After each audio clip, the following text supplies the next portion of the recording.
as people say, culture eats strategy for breakfast, right? Another well-known phrase, right?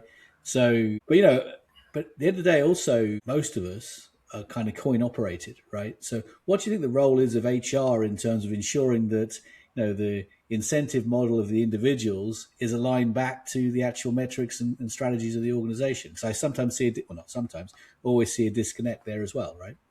Oh, there's always a disconnect. Every time that I set a foot on an organization and we talk with the human resource area, there's always a disconnection between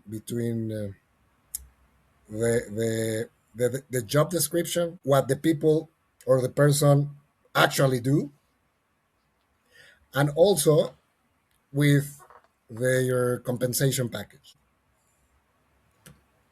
The manager officer is not the CHRO. That's the job of the CHRO. But he has to help him. The SMO has to help or contribute or work with the CHRO to align the workforce. How do they do that? They have to align, well, first identify which are the key strategic objectives,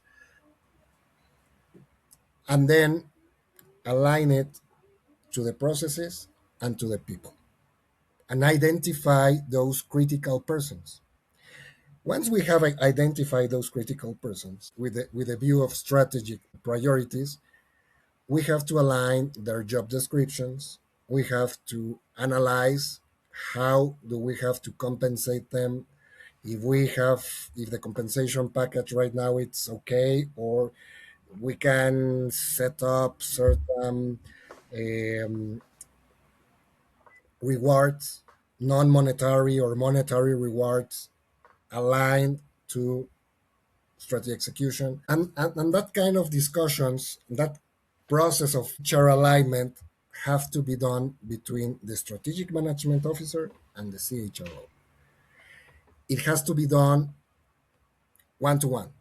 It cannot be done only by the CHRO because he will try to make his best effort, and maybe he's directing the workforce this way, but actually the organization needs the workforce to go that way.